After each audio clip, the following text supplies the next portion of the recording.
کب تک ہم قرآن بغیر سمجھے سنتے رہیں گے اور پڑھتے رہیں گے؟ کب انڈرسٹینڈنگ آف قرآن کریں گے؟ میں نہیں کہتا، ہونا تو یہی چاہیے کہ مسلمان ہونے کی حیثیت سے مجھے اور آپ کو پورا قرآن ایک بار تو زندگی میں ہم نے ترجمہ اور تفسیر سے پڑھا ہوتا۔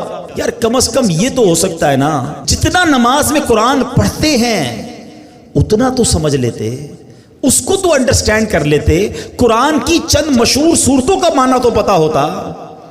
مگر خشوع و خضوع کا تو عالم یہ ہے کہ نماز میں دھیان ہی کہیں اور ہوتا۔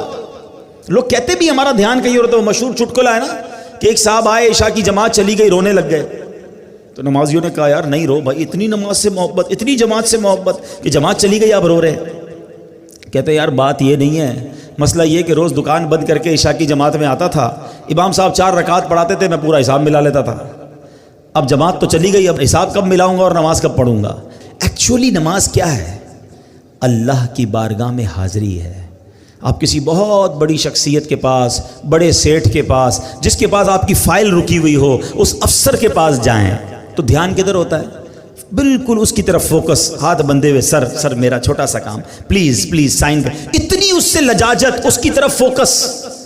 اور خدائے احکم الحاکمین کے دربار میں آنا ہے، دھیان کہیں اور ہے، سوچ کہیں اور ہے۔ خود سوچو، شرم آنی چاہیے۔ جس کا نماز میں دھیان کہیں اور ہوتا ہے اس کو خود ہی اپنے آپ سے شرم آنی چاہیے، اور یہ شرم ہی، یہ گلٹی ہی تمہیں دھیان دلا دے گی، تمہیں خشوع دلا دے گی۔ اور دوسری بات کہ آپ ایٹ لیسٹ کم از کم 30واں پارہ ترجمہ تفسیر سے 2-3 بار پڑھ لیں، جب پتہ چلے گا نا کہ آپ بات کیا کر رہے ہو۔ الحمدللہ رب العالمین الرحمن الرحیم مالک یوم الدین، اب آپ قرآن کے ساتھ ہوں گے، نور کے دریا میں تیر رہے ہوں گے، رحمان کی بات ہو رہی ہے، رحیم کی بات ہو رہی ہے، اب اللہ سے التجا ہو رہی ہے، ایاک نعبد و ایاک نستعین، اے اللہ ہم تیری ہی عبادت کرتے ہیں، تجھی سے مدد چاہتے ہیں، اب آگے چلیں گے، اے اللہ اس راستے پر چلا دے جو تیرے پسندیدہ بندوں کا راستہ ہے، اس راستے سے بچا لے جو تیرے غضب والوں کا راستہ ہے۔ اب جناب رحمت کی آیتیں آئیں گی، دل جھومنے لگے گا، عذاب کی آیتیں آئیں گی، آنسو بہنے لگیں گے۔ واللہ میری بات کو سمجھ لو، جس کو قرآن سمجھ آنے لگ گیا نا،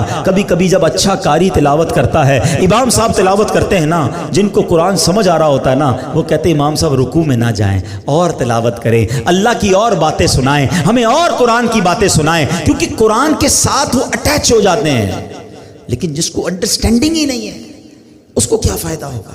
پلیز قرآن سے ایسی دوستی کرو۔ اور میں آپ کو کوئی بہت بڑا کام نہیں بتا رہا، کم از کم 30واں پارہ ترجمہ تفسیر، اب تو صراط الجنان آ گئی ہے، حاصل کر لے، پڑھ لیں، آپ کی زندگی بدل جائے گی۔ واللہ جس کو نماز سمجھ آنے لگ جائے گی اس کو نماز کا مزہ ہی اور آتا ہے۔ سبحان ربی العظیم جب وہ کہتا ہے اور وہ سمجھتا ہے کہ میں عظیم رب کی تعریف کر رہا ہوں، تو بعض اوقات تو آنکھوں سے آنسو نکلتے ہیں۔ سجدے میں جا کر سر جھکا کر سبحان ربی العالی جب دل کی گہرائیوں سے بندہ ادا کرتا ہے تو اللہ کو گویا یہ کہہ رہا ہوتا ہے، اے اللہ سر بھی تیرے دربار میں جھکا دیا، اب میں نے سب کچھ تیرے دربار میں جھکا دیا ہے، اپنا سراپا تیرے بارگاہ میں جھکا دیا ہے، اے اعلیٰ رب، اے مالک، اے خالق، اے سب سے بڑے مولا، اب مجھ پر نگاہ رحمت فرما دے۔ پھر بندہ اس کیفیت سے نماز پڑھتا ہے۔ تو اگر نماز کا لطف لینا چاہتے ہو تو نماز کو سیکھیں، نماز کو انڈرسٹینڈ کریں، نماز کے اندر جو قرآن ہے کم از کم اس کو جانیں۔